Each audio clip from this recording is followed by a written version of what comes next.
धम्म म्हणजे काय? सद्विवेक बुद्धी, ज्यामुळे संपूर्ण समाजाचं कल्याण होईल. माहित असेल तुम्हाला, एक या देशाचा न्यायाधीश खुर्चीवर बसतो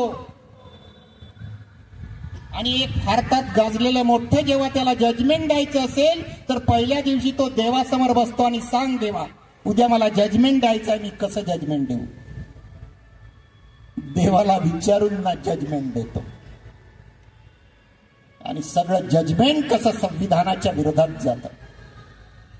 मग आता आमचाही एक न्यायाधीश त्या पदावर बसणार आहे. आमचाही एक मोठा प्रश्न सध्या प्रलंबित आहे, महाबोधी विहाराचा. काय आमचे ते महाशय महाधीश आदल्या दिवशी बुद्ध विहारात जाऊन बुद्धाला विचारतील? प्रश्न आहे माझा. आदल्या दिवशी बुद्ध विहारात जातील आणि बुद्धाला विचारतील, उद्या मला या प्रश्नावर जजमेंट द्यायचं आहे, सांग बुद्धा, बुद्धा सांग, ती जन्मभूमी तुझी होय की नाही? विचारतील का? त्याच्यासाठी धम्माची गरज आहे. बघा, त्याच्यासाठी धम्माची गरज आहे. हो, पद सर्वात उच्च मिळालं पण धम्म नाही मिळालं ना, आणि म्हणून धम्माची गरज आहे. आणि म्हणून बाबासाहेब आंबेडकरांना असं वाटलं की मी सगळंच केलं पण धम्माची उणीव भरून अजून निघाली नाही. ही गोष्ट तुम्हालाही लागली पाहिजे. लागली नाही तर तुमच्याही हृदयाला ती झोंबली पाहिजे. तुमच्या मुलांना तुम्ही डॉक्टर बनवणार, इंजिनियर बनवणार, बॅरिस्टर बनवणार, चीफ जस्टिस बनवणार, पण त्याच्या डोक्यात तुम्ही धम्म शिरवणार का? हा प्रश्न माझा तुम्हाला. पण धम्माशिवाय, त्यामध्ये जर धम्म निर्माण झाला नाही, धम्माची विचारधारा जर त्या व्यक्तीमध्ये निर्माण झाली नाही, तर तो फक्त सर्टिफाईड क्वालिफिकेशन त्याच्याकडे असेल. त्याच्याकडे फक्त काय असेल? सर्टिफिकेट असेल, विद्यापीठाची डिग्री असेल, एखादं सरकारी पद असेल. डिग्री म्हणजे नॉलेज नाही. एखाद्या सरकारी पद म्हणजे नॉलेज नाही. कलेक्टर बनायला UPSC ची परीक्षा फार मेहनतीनं पास करावी लागते, मान्य आहे. पण ती परीक्षा त्यानं पास केली म्हणजे तो माणूस विद्वान आहे असं होत नाही. चॅलेंज आहे माझं, एखाद्या IAS ऑफिसरनं माझ्या समोर उभं राहावं, माझ्या प्रश्नाची त्याने उत्तर द्यावं. म्हणून भगिनींनो, एक लक्षात ठेवा, आपल्या मुलांना, आपल्या मुलींना अवश्य उच्च पदावर नेण्यासाठी प्रयत्न करा, तो केलाच पाहिजे. पण सोबतच त्याच्या डोक्यामध्ये, त्याच्या हृदयामध्ये धम्म कसा रोवता येईल हा प्रयत्न करणं हे आपल्या पिढीचं काम आहे. हे आपल्या आई वडिलांचं काम आहे. उद्या त्यांना दोष देण्याची गरज नाही. विषय निवडताना, विषयाचा अभ्यास करताना सुद्धा आपण लक्ष दिलं पाहिजे, तरच धम्म वाढू शकतो. आणि हेच काम सेमिनरीच्या माध्यमातून आदरणीय धम्मसारथी भंते करत आहेत. आता प्रश्न आहे धम्माचा. अनेक हजारो विहार आहेत, विहारातून आमचे भिक्षुगण धम्म प्रचार आणि प्रसार करतील. पण बाबासाहेब आंबेडकरांना अपेक्षित असलेला धम्म माहित असेल आपणास. ज्यावेळेस द बुद्ध आणि धम्म बाबासाहेबांनी लिहिलं आणि त्याचं प्रकाशन जेव्हा झालं तर या देशात एक वाद सुरू झाला. तो वाद कोणता होता माहित आहे? हा जो ग्रंथ आहे हा बुद्ध आणि धम्म नाहीच, तर तो आंबेडकर आणि धम्म आहे, असा आपल्या प्रतिगाम्यांनी एक वाद सुरू केला. कारण बाबासाहेब आंबेडकरांनी लिहिलेला बुद्ध आणि धम्म हा पूर्णपणे वैज्ञानिक आहे, सायंटिफिक आहे आणि सामान्य माणसाला तो समजण्यासारखा आहे. कठीण काहीच नाही, पण आपण प्रयत्न करत नाही. आदरणीय धम्मसारथी भंतेजींचं अभिमान आम्हाला याच्यासाठी वाटतो का तो धम्म समजावून सांगताना प्रत्येक वेळेस ते बाबासाहेबांचे उदाहरण देतात की हे प्रकरण, हा संदर्भ त्या विषयामध्ये टाकताना बाबासाहेबांचा काय उद्देश होता. काही त्यांचे क्लासेस मी पण अटेंड केलेले आहेत आणि बाबासाहेबांच्या विचारातून तो धम्मग्रंथ तयार झालेला आहे. ज्यांना ज्यांना बाबासाहेबांवर खूप अभ्यास करायचा असेल त्यांनी करावं. जेवढे त्रिपिटक, जेवढे ग्रंथ वाचायचे आहेत तेवढे वाचावं. पण सामान्य माणसाला धम्माचा अभ्यास करण्यासाठी फक्त बाबासाहेब आंबेडकरांनी लिहिलेलं दी बुद्ध आणि धम्म हे एकच पुस्तक काफी आहे. मला नाही वाटत की दुसरं नाही वाचावं. अभ्यास करण्याची काही प्रॉब्लेम नाही आहे. ज्यांना खूप मोठं रिसर्च करायचं त्यांनी करावं, परंतु धम्म समजावून घेण्यासाठी, बुद्धाचा धम्म समजावून घेण्यासाठी हे पुस्तक एक काफी आहे. आता बाबासाहेब आंबेडकरांनी बुद्ध आणि त्याचा धम्म हे पुस्तक लिहिलं आणि बाबासाहेबांना अभिप्रेत होतं की भारत बौद्धमय करायचं आहे. आता भारत बौद्धमय जर आपल्याला करायचं आहे तर कसा करायचा? भारतात आता 140 करोड लोक आहेत. त्याच्यामध्ये जवळजवळ आपले शेड्यूल कास्टचे लोक फक्त 15% आहेत. त्याच्यामध्ये कितीतरी जाती आहेत. ओबीसी आहेत, मुस्लिम 25% आहेत, ब्राह्मण आहेत, जैन आहेत आणि आपल्याला पूर्ण भारत बौद्धमय करायचा आहे. हे ऐकून कसं तरी वाटतं. तुम्हाला वाटते का भारत बौद्धमय करायचं म्हणजे एवढं सोपं काम आहे आणि खरंच होईल? पण बाबासाहेब तर म्हणाले की मला भारत बौद्धमय करायचं आहे. किती कठीण गोष्ट आणि विश्वास न वाटणारी गोष्ट आहे. पण बाबासाहेबांचा संकल्प आणि दृष्टिकोन फार मोठा होता. आता सांगा, एक आपण उदाहरण घेऊया. 14 ऑक्टोबर 1956 या देशामध्ये बाबासाहेब आंबेडकरांनी बौद्ध धम्माची दीक्षा घेतली. त्या दीक्षेला कोणी म्हणतात 5 लाख लोक होते, 9 लाख होते, 10 लाख होते. आपण आपल्या बुद्धीप्रमाणे 10 लाख लोक होते असं समजू. या 10 लाख लोकांमध्ये किती लोक शेड्यूल कास्टचे सोडून उपस्थित होते सांगा? 99% जे लोक होते दीक्षेला ते आपल्याच जातीचे होते. शेड्यूल कास्टचे फार कमी लोक असतील ते दुसरे होते. आणि भारत आम्हाला बौद्धमय करायचा आहे. भारतामध्ये जवळजवळ 20 ते 25% लोक मुस्लिम आहेत. या मुस्लिम लोकांना बौद्ध कसं करायचं? ते कट्टर मुस्लिम आहेत. बघा, एकीकडे कट्टर मुस्लिम आहेत, ऐकायला बिलकुल तयार होणार नाहीत, आणि आम्हाला त्यांना बौद्ध बनवायचं आहे. सांगा काय कार्यक्रम आहे आपल्याकडे? ते तुमच्या पंचशील म्हणतील, तुमची दीक्षा घेतील. जवळजवळ 20 ते 25% मुस्लिम आहेत ना, आणि यांनाही बौद्ध बनवायचं आहे. कसं बनवायचं? काय प्लॅन आहे आपल्याकडे? ठीक आहे, आपले लोक बनतील, जो बाबासाहेबाचा समाज आहे तो बनेल, नो डाऊट. आपण आहोत किती? इनमीन 15% एससी, त्याच्यातही बाबासाहेबांना डोक्यावर ना घेणारे लोक 5%. आणि 140 करोड लोकांना बौद्ध बनवायचं म्हणतात बाबासाहेब. सांगा ना, करायचं कसं करायचं?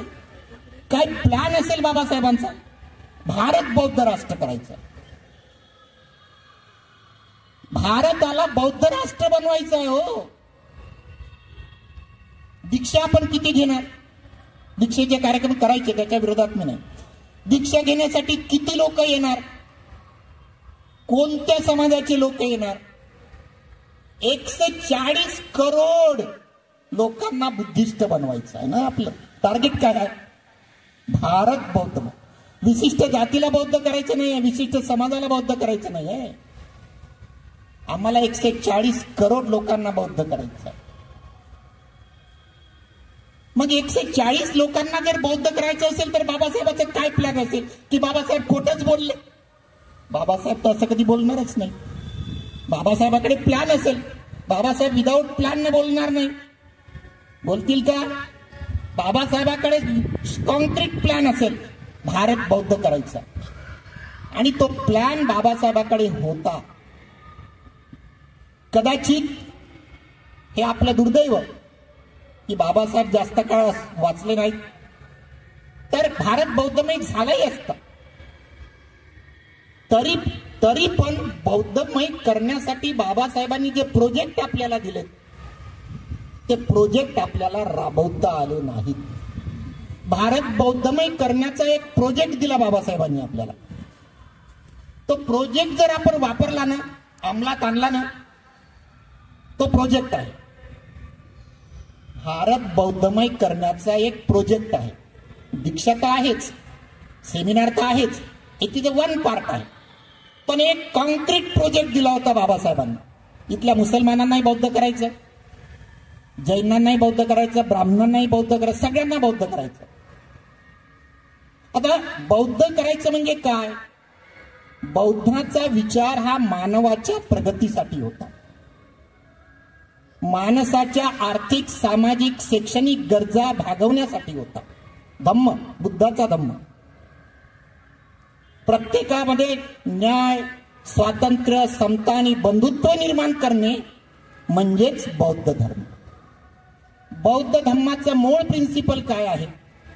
न्याय, समता, स्वातंत्र्य आणि बंधुत्व. बाबासाहेबांचा प्रोजेक्ट सांगतो मी तुम्हाला. तो जर आपण तयार केला ना, अंमलात आणला ना, तर मी गॅरंटी देतो तुम्हाला 24 महिने नाही हो, 24 तासात भारत बौद्धमय होईल. तो प्रोजेक्ट अंमलात आणण्याची तयारी आपण केली पाहिजे ना. आणि तो प्रोजेक्ट अंमलात आणण्याची जबाबदारी आपली आहे. जे स्वतःला बुद्धिस्ट समजतात आणि जे बुद्धिस्ट झाले त्यांची ही जबाबदारी आहे तो प्रोजेक्ट अंमलात आणण्याची. बाबासाहेब आंबेडकरांनी जेव्हा संविधान लिहिलं, त्याच्यानंतर पत्रकारांनी त्यांना एक प्रश्न विचारला की बाबासाहेब म्हणे हे न्याय, समता, स्वातंत्र्य आणि बंधुत्व हे तत्व तुम्ही फ्रेंच राज्यक्रांतीमधून घेतली. बाबासाहेबांनी परत त्यांना प्रश्न विचारला.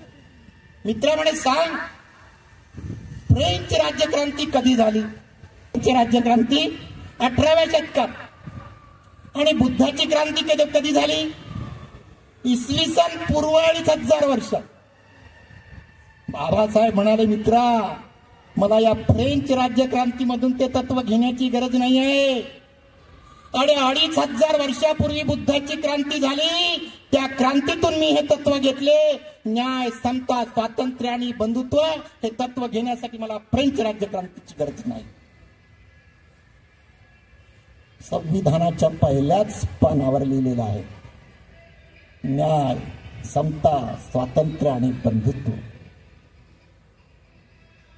ही तत्व बुद्धाची पहिल्याच पानावर बाबासाहेबांनी घेतली. बाबासाहेबाला माहित होतं भारत बौद्धमय कसा करायचा. एक प्रोजेक्ट, आणि त्या प्रोजेक्टचं नाव आहे भारतीय संविधानाची योग्यपणे अंमलबजावणी. ज्या दिवशी भारतीय संविधानाची अंमलबजावणी तंतोतंत होईल त्या दिवशी समजा की भारत हे एक बौद्ध राष्ट्र होईल. भारताला बौद्ध राष्ट्र बनवण्याचा सर्वात मोठा प्रोजेक्ट म्हणजे भारतीय संविधान आहे. त्या संविधानात बाबासाहेबांनी लिहूनच ठेवलं की या देशाला भारत बौद्ध राष्ट्र कसं बनायचं. न्याय, समता, स्वातंत्र्य, बंधुत्व, बुद्धाची तत्व बाबासाहेबांनी संविधानाच्या पहिल्याच पानावर घेतली. हा आहे बाबासाहेबाचा मुसद्दीपणा, स्टेटसमनशिप ज्याला म्हणतात. बाबासाहेब आंबेडकरांनी जी आपल्याला जो तिरंगा ध्वज दिलेला आहे त्याची एक समिती बनली होती. त्यामध्ये गांधीजी म्हणायचे नाही याच्यावर चरखा पाहिजे आणि तो त्यांचा भगवा पाहिजे. बाबासाहेब म्हणाले नाही, तो असा तिरंगा राहील आणि त्याच्यावर धम्मचक्र राहील. जेव्हा देशाचा तो तिरंगा झेंडा फडकतो त्याच्यावर धम्मचक्र सम्राट अशोकाचं कसं अभिमानानं फडकतो, म्हणजे हा देश बुद्धाच्या धम्मानं फडकतो की नाही हो. राष्ट्रपती जिथे बसतात त्याच्या बाजूला लिहिलेला आहे धम्मचक्र प्रवर्तन आहे. सगळ्यात मोठी बुद्धाची मूर्ती बाबासाहेबांनी तिथे ठेवली. तिथं सरकार होतं सगळं ना. आणि आमचे अधिकारी जय भीम घ्यायची त्यांना लाज वाटते. मी बुद्धिस्ट आहो असं सांगताना त्यांना लाज वाटते. माफ करा, कोणाला लागत असेल तर माफ करा. त्याच्यानंतर बाबासाहेब आंबेडकरांनी जे काही तुम्हाला मूलभूत हक्क आणि कर्तव्य दिली ते कर्तव्य भारतातल्या जगातल्या कोणत्याही धर्मात नाही. ते सगळे बुद्ध धर्मात आहेत. बुद्ध आणि धम्म भारतीय, मी तर असं म्हणतो की भारतीय संविधान म्हणजेच बुद्ध आणि धम्म. फक्त त्याला बाबासाहेब आंबेडकरांनी कोडिफाईड केले, संविधानाच्या रूपात लिहिलं, फक्त लिहिण्याचं स्वरूप बदलवलं. पण 99% बुद्ध आणि त्याचा धम्म हे संविधानात टाकला. म्हणजे ज्या दिवशी तुम्ही संविधानाची शपथ घेता म्हणजे बुद्ध धम्माची शपथ घेता. सम्राट अशोकाची मग पत्र लिहिताना वरत तुम्हाला राजमुद्रा दिसते, मग स्वतःला बुद्धिस्ट म्हणून घेण्याची लाज कशी वाटते.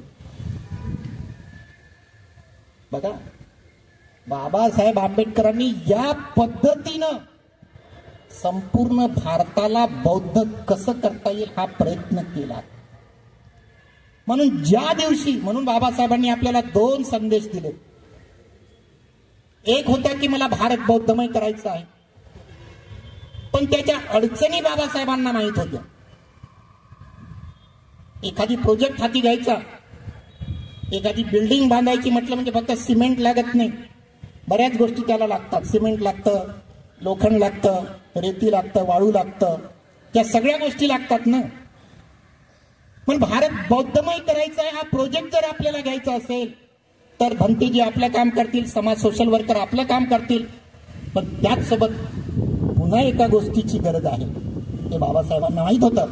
आणि म्हणून बाबासाहेब म्हणाले की जा, go and write your wall that you have to become the ruler of this country.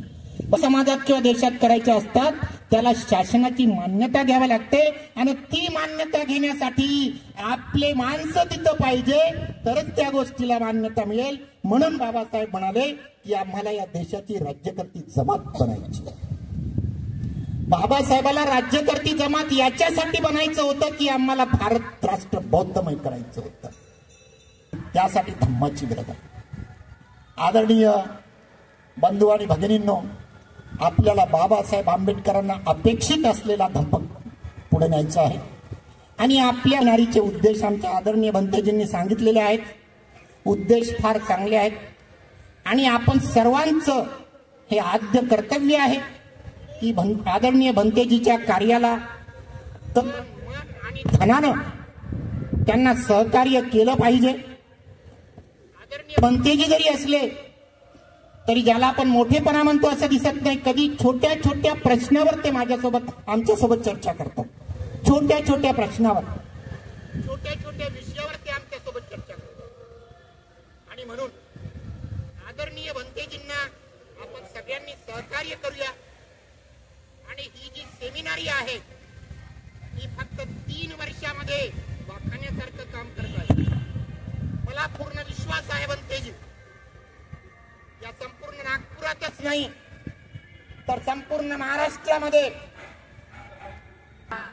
या सेमिनारी मधून एक बाबासाहेब आंबेडकरांना अपेक्षित असलेली नवीन क्रांती, बौद्ध धम्माची नवीन क्रांती आम्हाला घडवायची आहे.